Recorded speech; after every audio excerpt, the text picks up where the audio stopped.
Kumbwame bundu ya Kongo. Kumbwame bundu ya Kongo. Kumbwame bundu ya Kongo. Kumbwame bundu ya Kongo.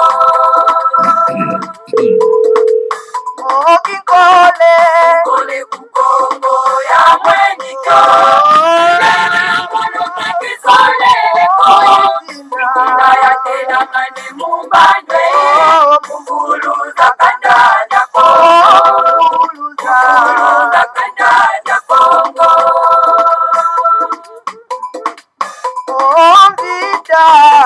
Kukongo ya mweniko.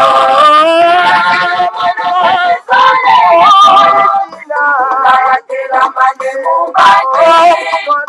Mwana vita kukongo. Mwana vita kukongo.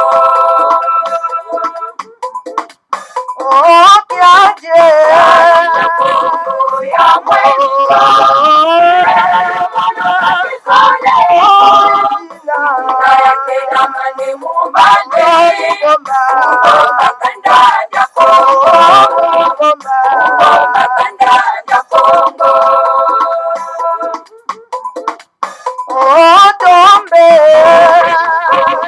Ya mweniko.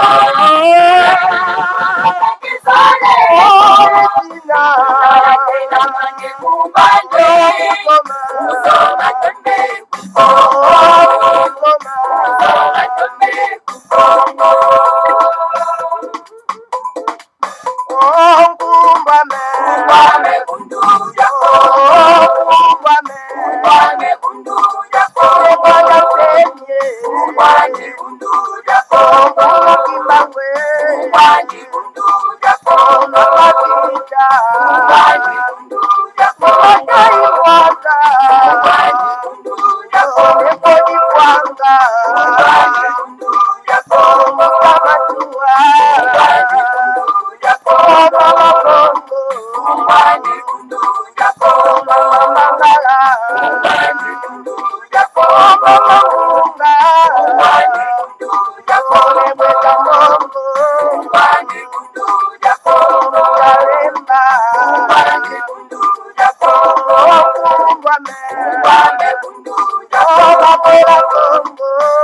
bundu ya Kongo. Kumbwame bundu ya Kongo. Kumbwame bundu ya Kongo. Matondo mingi bamama batata bandeko balandi ya Congo bololo kumbwame bundu ya Congo talabiso wana bomo mesono toye na pokwa na lelo na après-midi ya lelo na kati na Congo bololo. En tout cas, édition spéciale Congo bololo et parapi toye na mokolo mwa lelo ezali ya solo pena en tout cas mokolo mwa yambo ya mposo ya lendi na lokota bapaya mokolo mwa zomi na mwambia sanza mine mubu ya koto mibale na tuku mibale na mibale tokomi bongo na ngonga zomi na mine na miniti tuku mine na mibale elingi koloba ngonga ya mibale na miniti tuku mine na mibale ya sima ya nzanga. En tout cas, bama batata bandeko topesi bino banso ba yenge kieno elingi koloba que la paix du Seigneur à Congo soit avec vous. Alors, en tout cas, bambote pe balo sako na bino banso ezali ya bino molobeli mbuta bopele bobala elingi koloba malamu koloba moko ya etuka ya bangombe na Grand Équateur toyi. En tout cas, bama tata bandeko toza na édition spéciale Congo bololo. Et puis, en tout cas, na pokwa na lelo na après-midi alors na ngena loba tokozala solo pena en tout cas na mbuta mambo te. En tout cas, pourquoi mbuta mambo te na kati na édition spéciale Congo bololo? Effectivement, parce que tango ifueni ndenge bandeko na biso ba bena Congo balobaka. Alors na yango esengeli to mobiliser bandeko na biso banso oyo en tout cas bazali na honneur ya kopesa biso solo pena en tout cas maye masolo mazali koleka solo pena en tout cas na kati na mboka na biso. Alors pourquoi masolo yango eza spécial? Parce que en tout cas boyebi malamu ete ba maponami ya gouverneur ba province eza kosalema. Alors, oyo ezali ko intéresser biso beaucoup plus ezali maponami ya Congo dia kati. Mais pourquoi Congo ya kati? Parce que les grands maîtres ne Mwanda Nsemi, Longi ya Congo, Ntu Mwana Nzambe, en tout cas, na Hero ya Verso, en tout cas, il y a Tché Soropena, en tout cas, candidature na Ekuna Bama Batata Bandegwalande à Congo Bololo. Alors, pourquoi candidature à les grands maîtres de Mwanda Nsemi est aussi spécial? Parce que, en tout cas, les grands maîtres de Mwanda Nsemi sont quasi possession, il y a Congo dia kati, et Kokoma un modèle pour la République a démocratisé du Congo Mobimba Mawa Tataba de Gualande à Congo Bolo. Tana la raison pour laquelle que candidature naie pe maponami ya nakati ya Congo ya katezali na importance monene ba Mawa Tataba de Gualande à Congo Bolo. Alors, en tout cas, to mekana no kopesa mbuta na biso mbuta mambote ba yenge ba mbote soki aza koyoka biso soki vraiment communication eza malamu. Alors wana en tout cas to ya kobanda soro pena manaka mabiso mbuta mambote mbote yenge keno losako kuna na mboka ya mpumbu na République démocratisée du Congo. Lobi boni matono mingi mbuta kopele bopala yenge kya. En tout cas, matondo mingi mbuta mambote na kanisi bandeko na biso oyo bakolanda biso. En tout cas, koyo kaye vraiment donc na kimia yonso na kanisi son ezanango très bien pona été tout koka solo pena en tout cas ko banda solo pena en tout cas manaka mabiso ma après-midi alors. Kasi liboso akobanda esengeli to sala mwa ba précision ba ma tata bandeko pourquoi édition spéciale za spéciale kaka ndenge na utagi solo pena en tout cas ko démontrer bino mama tata bandeko en tout cas bandeko na biso na Congo dia kati bazali tellement mobilisé bama tata bandeko na biso bonso même bazali libanda ya province ya Congo dia kati baza mobilisé parce que baza intéressé en tout cas na candidature à les grands maîtres de Mwanda Nsemi. Vous savez très bien que la candidature des grands maîtres de Mwanda Nsemi a toujours été combattue. Combien de fois bama batata bandeko walande ya Congo bololo basi ba reporter bama ponami oyo. Alors donc oyo komi sombele suka ya bisanga. Alors donc date ya les 6 mai eza maintenu. Miracle mosusu ko salema pona ko luka ko reporter yango ezali susute. Alors donc pourquoi tout le monde va aller intéressé na maponami ya Congo dia kati? Parce que boyebi très bien Congo dia kati webi kati soki et bimisi mbuma ya malamu.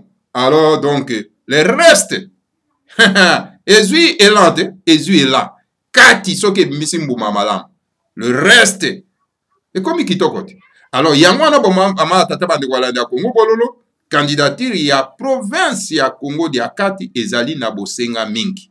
Alors na yango lelo toyei pona kosala fond appel de fonds. Boyebi très bien que mama tata bandeko walanda Congo bololo bundu dia mayala bundu dia Congo en général eza toujours combattu par les ignorants dangereux bazana kati ya mboka. Alors bango ba considéraka comme bundu dia mayala comme un parti oyo ezako combattre bango ba considérer comme bundu dia mayala comme une organisation spirituelle ezako combattre bango. Au contraire ezoko lakisa bango nde nzela bango bazali basongi ya nzela toloba. Alors na yango esengeli to expliquer na bato po bakwa ko comprendre mission monene oyo le grand maître de Mwanda Nsemi aye na yango bama tata bandeko bien kazali combattu de gauche à droite. Alors bao basi ba lamuki bao basi ba fungoli miso. Alors donc esengeli to ya lisanga moko na le grand maître de Mwanda Nsemi mpona ko pousser ye akoka so pena kozwa elonga na mission na ye. Alors na yango lelo mission toza na yango lelo ya ko pousser le grand maître de Mwanda Nsemi akoma gouverneur ya Congo dia kati. Alors boyebi très bien que le grand maître de Mwanda Nsemi ne travaille pas aza chômeur aza sous député T. Alors kozwa mbongo wapi po ete akwa kokoma solo pena député kuna esengele akwa sala campagne alue ba mituka oyo ko memaye solo pena kuna na kati na province ya Congo dia kati plus particulièrement na Matadi. Est-ce qu'il y a une institution provinciale les alliés? Alors tout ça, ça demande les moyens. Alors lui n'a pas les moyens. Alors biso ba auto lobby que te mboka ezako dinda. Alors il faut moto azali visionnaire ou azali teinté de la spiritualité. Akwa ko simba levier ya province ya Congo dia kati pour que epei sa mwinda epei sa moto solo pena tukana ba province yonso. Alors esengé toza mobiliser. To sunga, to tia maboko na poche, to pesa quelque chose pour que bako louer ba mituka eko mema bango soro pena en tout cas na kati na matadi ba ma tata bande ko landa Congo bololo. Alors na yango to lança appel la fois passée to moni bato pena bazo bouger te. Bon na évité mais siko yango to bengi mbuta mambo te oyo aza ko percevoir en tout cas moi makoki wana akoka koyebisa biso ndenge nini côté finance ezo salema ndenge nini est-ce que et comme moi suffisant pour na ko louer ma mituka ko mema soro pendant les grands maîtres de mandation sur le terrain parce que le gouvernement ne lui donne pas les moyens. Il ne reçoit aucune aide financière de la part du gouvernement en place. Alors, si vous résoudre les problèmes, il y a des alors, biso bato to lingito mona eke alo mwana chômage à côté na ba institution pour que a bousculer. Si quoi ko koma kuna ndengeni toko tindika ndengeni soki biso to tie maboko te. Alors senge to tie maboko ba ma tata ba opportunité yango epesami ya kozala candidat na ba maponami ya Congo dia kati. Alors biso ba panafricaniste et senge sikoyo to sani to telema. To tie maboko. Pona été le grand maître akoka corrompre tashma. Alors, tous en emboutement, motelero, tout mécanano, tout naye, ndengeni d'abord mobilisation. Ils ont ça les mandengeni na Congo de Akati, mobilisation ezali ndengeni ni na mboka Kinshasa, otobengi pumbu na Kombo na ngopenda ya solo, eza ndengeni nde tokoye ba nyoso na ma tata bande ko rande ya Congo bololo. Alors emboutement motel, en tout cas matondo mingi na ndengo zana biso solo en tout cas na après-midi à l'heure, en tout cas vraiment na yeux à pied levé parce que ezali na bosenga mingi penza. Alors mbutama mbote kuna bato baza mobiliser ndenge na Congo ya kati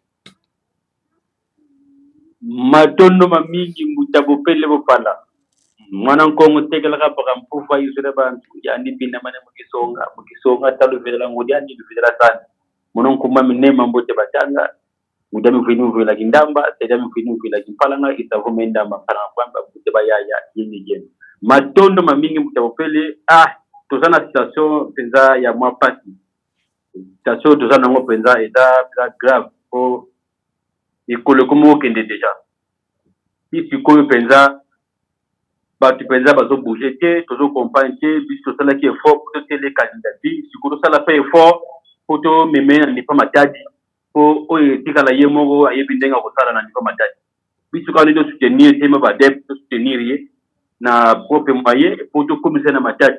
Mais si Sikoyo, Batou, Bazo, bouger. Mais quelques personnes de Baouta qui vont bouger, il y a comme on a bagou. Il y a des sous à Zanamboka, Londres, il y a Tindaki $500, à l'obaki Abobakita. Wana petit Karananukaka, moi, Mukiwana, Abobakita. Solongwe Mbutansamu, il y a pas Zanamboka, Londres, il y a Tindaki $400. Solongwe Mbutampanzu Ansinga yepa sana mboka Londres atindaki $200. Mbuta Samori yepa sana mboka France atindaki $150. Mane Mbuta Mompia Malembe yepa sana mboka France atindaki $150. Manene yepa sana mboka France atindaki $100. Total epesi $1,700. Mbongo mobima oyo eza na niveau ya palais royal yangwana eza pa le grand maître.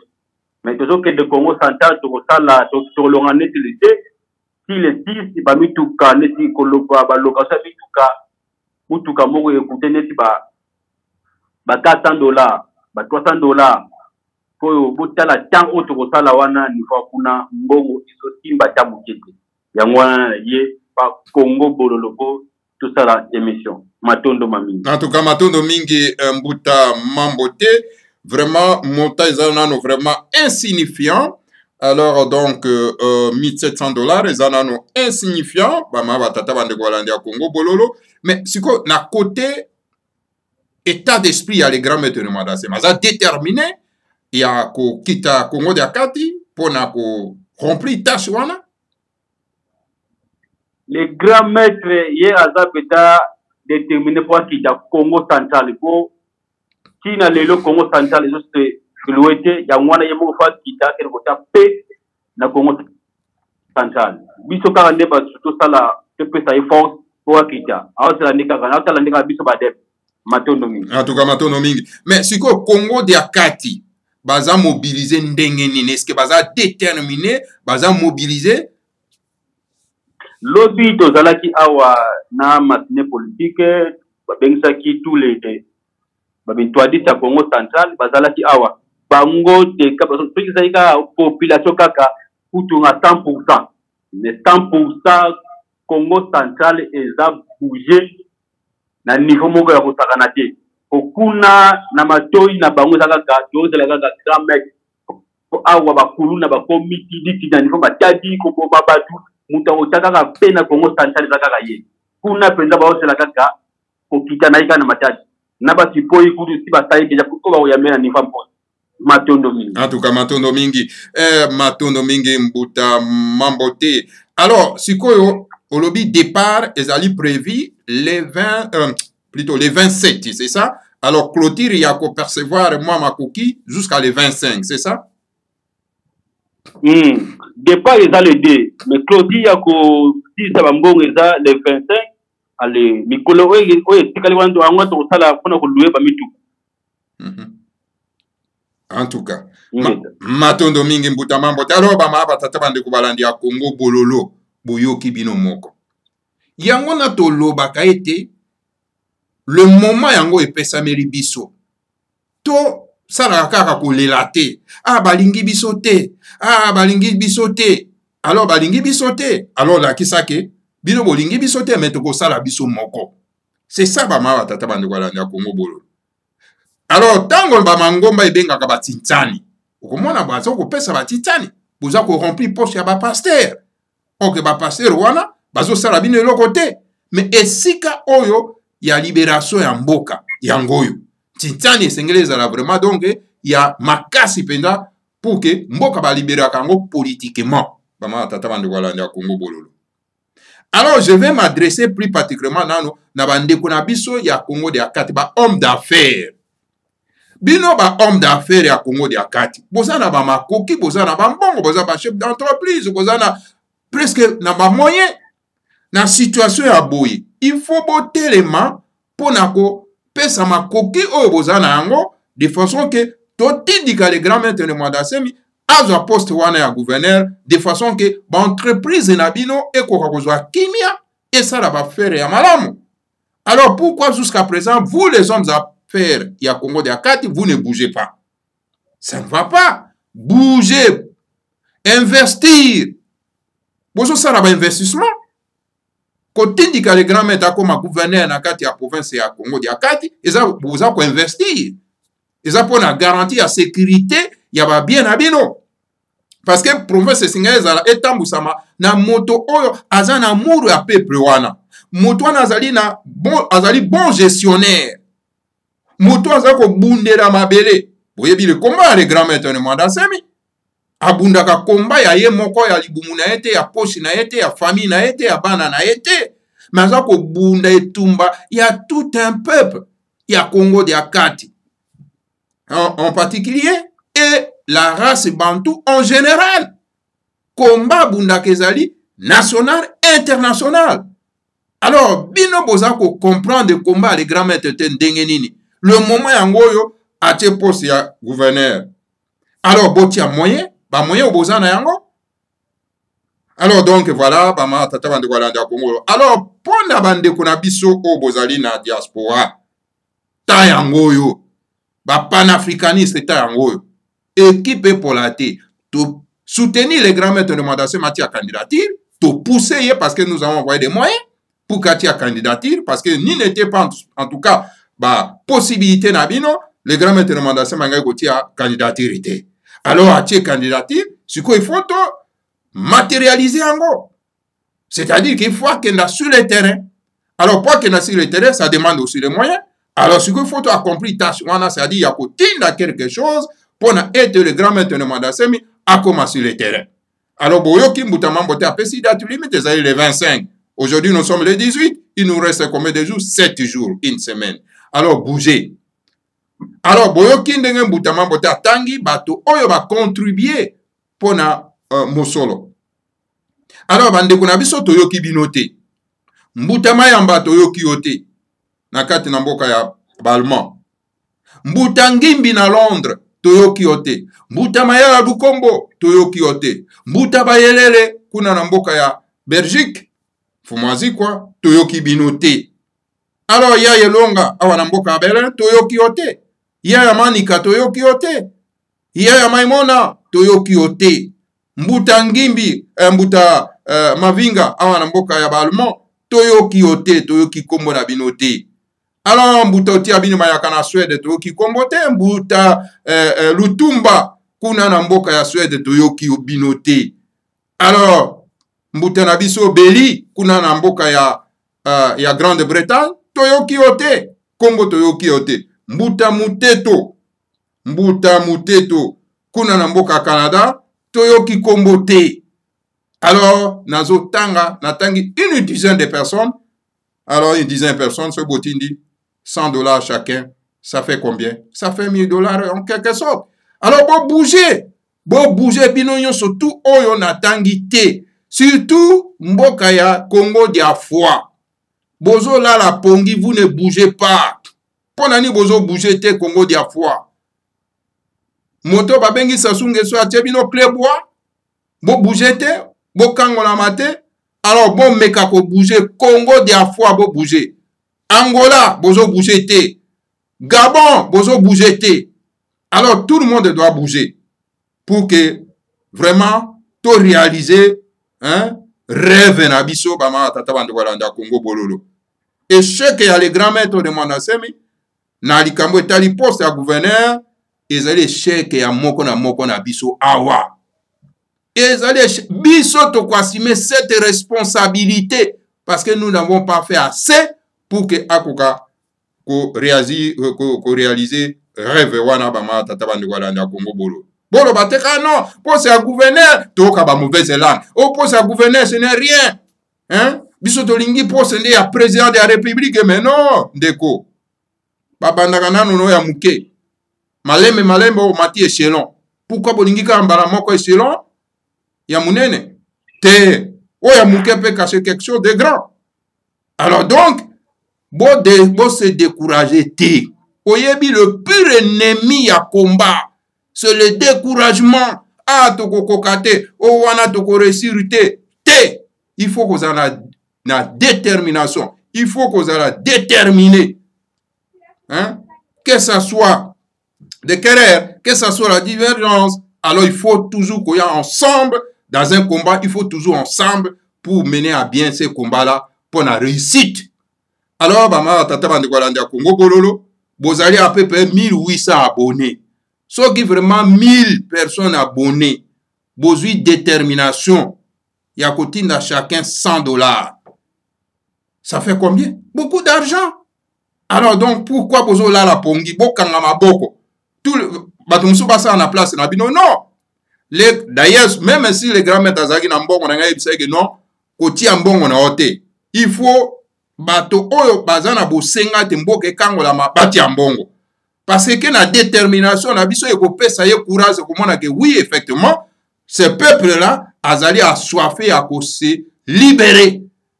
Alors voilà bama tata bande kwalanda Congo bolo message autre ko lancer pour na bino na pourquoi alors beau bouger parce qu'il nous reste que 7 jours s'il vous plaît balandi à Congo bololo.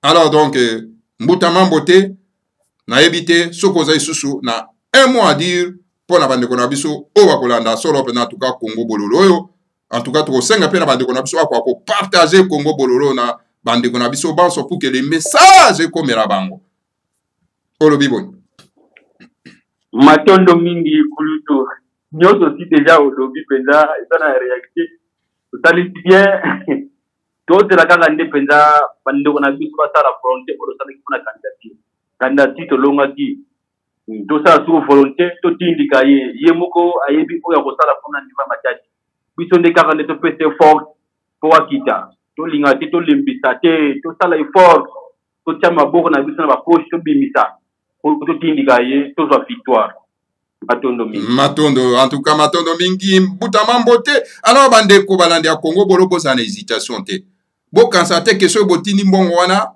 et pas yambuta mambote et koko mate par les grands maîtres te lokuta transparence ezali mbongo ekokoma otindi mbongo na yo bakomisi yango epa le grand maître bakobenga téléphone le grand maître akoyebi soka opesa o merci au téléphone omoni transparence avant l'équipe qui a entouré le grand maître ne mandase bazalaki na transparence te boyebi yango très bien okoki kotinda quelque chose na yo mais soko be arte le grand maître ayambaka téléphone te parce que téléphone ezalaka na écoute ezalaka boyi baza compêché donc pour que ozwa communication na le grand maître ne mandase mais voilà la nouvelle équipe hein mbutama mbote soki ake kozwa mbongo apesi babengi yo le grand maître aoyebi so vraiment oyoki mongongo ya le grand maître oui nazwi mbongo otindi merci mais voilà la transparence bobanga te ke non petit wana olia la ngana otina mbongo te parce que akoki kolia lara baosala non ekokoma très bien sans problème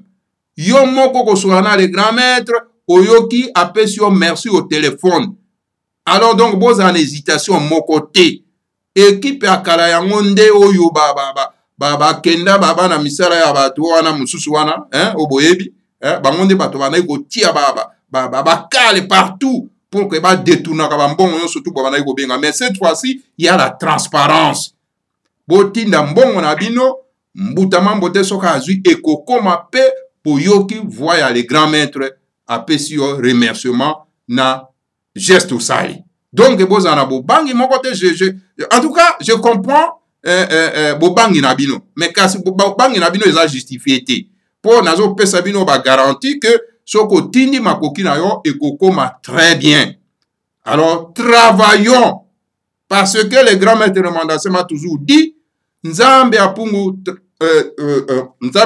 tulendo atravayaka epai wapi bato bazala kotravaye nzambe asalaka esika bato basalaka esika bato balali pongi nzambe asalaka te alors soki tolingi tokangolama toza na besoin ya kose libérer nous devons travailler soki tosali te sikoyo tokokangwama ndenge nini alors donc voilà bamama batata bandeko balanda Congo bololo yango wana précision nakoki kopesa bino ete bozala na bobangi te mbongo na bino ekokoma très bien ekokenda na zamba te ekokenda matiti te en tout cas alors mbutama mbote numéro ya téléphone mpona bandeko bakoki kocontacte yo pour que soki aza na mwa quelque chose na 7 jours oyo etikali mpona ete bakoka kotinda yango matondo mutabo pele bopala numéro eza 00243 89 787 11 11 00243 089 787 11 11 mutu nyonso akotinda mbongo akozala ne deside bato tu baotinda mbongo soki otindi mbongo na yo oza na droit ya kobenga na belle video ndenge okolingela osolo na grand maître mpo oyidima ke mbongo na yo ekomi na va normal soki osalaki boye te nga le grand maître nga play candidature te bato azalaki liboso bato baza makui lokuta grand maître ayambaka telefone te mutu tu azotindaka mbongo aozala deside toujours aosololaka na le grand maître te kosenga comment on appelle ça kosenga matondo matondo mingi en tout cas mbutama mbote soki okoki korepete lisusu numéro ya telefone ekozala malamu ezali eske ezali 00243 89 28 71 11 111 c'est comme ça 11 11 243 ouais 89 ouais 787 11 11 09 787 pardon 787 c'est ça 787 11 11 11 11 ok 787 11 11 Matondo. Ok, donc voilà, je reprends le numéro de téléphone 00243 pour Nabato Bazali Banda 89 787 11 11. Nakanisi Bandeko Boyoki, numéro de téléphone. Je reprends encore 00243 89 787 11 11. Pour Nabandeko Balingi ko contacter sur en tout cas Mbuta Mambote pour na moi moyen nabino makoki oyo komona nabino po nakotinda en tout cas matondo mingi en tout cas nabino banso alors bandeko na ngai en tout cas to sengi na bandeko na biso la Congo dia kati ba drapeau epepa. Ba drapeau ya Congo central epepa, drapeau ya RDC epepa. Donc côte à côte. Alors donc boza mobiliser. Na bande kona biso bazana na ba WhatsApp. Na tindeli bino étoile ya ka Congo. Tout le monde na profil na ye et sengeli kotia étoile ya ka Congo. Hein? Ya mbwetete ya ka Congo. Hein? Donc Zulu et Toto. Ozomana? Hein? Alors boti yango ezali symbole ya lu Congolo. Hein? Puissance. Alors donc yango wana ngongese ekoki pona ete toko kasoro pena ko réaliser le plan du Seigneur à Congo. Matondo mingi mbuta mambote nandenge ozaki na biso. Alors donc voilà, wana toko kutana isusu mbalasima. Alors donc bon courage, bon travail et surtout bon voyage aussi. Alors la lutte continue. Matondo mingi Matondo mingi bama batata bande kualandi ya Congo bololo. Donc tongi toyoka ba ikona bino ndenge nini vraiment hein boza mobiliser pour na ko pousser les grands maîtres de Mandasemi na kokita na ye na kati na Congo diakati. En tout cas, Matondo, alors que le Seigneur à Congo nous protège tous, protège donc les grands maîtres de Mandasemi et protège la République à démocratiser du Congo, Ingeta, Ibobo et Ibobo. L'Afrique sera construite dans l'Olenge ya Ekipata Adi, les grands maîtres de Mandasemi. Matondo. Mvuka diantimanti, Afelika diampa di finamene tuwa, Kabu diabakeluba. Uluzororo watanda wa mungu tulendo, Makanda mava musa mafutu kayotama, Osaweni na ninga masina makikulu, Kongoja pa kongoja futuka Kongo. Uluzororo watanda wa mungu tulendo, Makanda mava musa mafutu kayotama, Osaweni na ninga masina makikulu, Kongoja pa kongoja futuka Kongo. Afelika ya Afelika ya Polina Tumba. Afelika ya Polina Mene Tumba. Afelika ya Afelika ya Polina Tumba. Afelika ya Polina Mene Tumba. Efi ambaya mita peti wana kukongo, Ipanza kya Kongo ye kibuka kya timanti. Efi ambaya mita peti wana kukongo, Kongo ya ba Kongo ya futuka Kongo. Efi ambaya mita peti wana kukongo, Ipanza kya Kongo ye kibuka kya timanti. Efi ambaya mita peti wana kukongo, Kongo ya ba Kongo ya futuka Kongo. Afelika ya Afelika ya Polina Tumba. Afelika ya Polina Mene Tumba. Afelika ya Afelika ya Polina Tumba. Afelika ya Polina Mene Tumba. Zakuza kuna tantuza sosina katulwa, Ulusolola batata makungu tulendo, Sikumi na zone za kwanza zinatungwa, Yevuka na ukivuka jantimati. Zakuza kuna tantuza sosina katulwa, Ulusolola batata makungu tulendo, Sikumi na zone za kwanza zinatungwa, Yevuka na ukivuka jantimati. Afelika ya Afelika ya Polina Tumba. Afelika ya Polina Mene Tumba. Afelika ya Afelika ya Polina Tumba. Afelika ya Polina Mene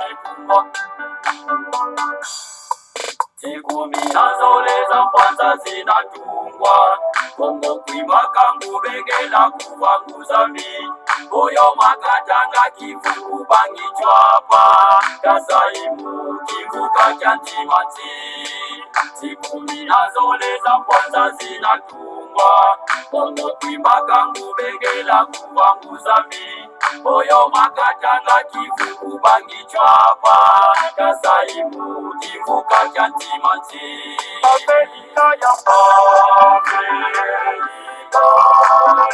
Afrika ya Madina Tumbo Afrika ya Madina Mene Tumbo Afrika ya Afrika ya Madina Tumbo Afrika ya Madina Mene Tumbo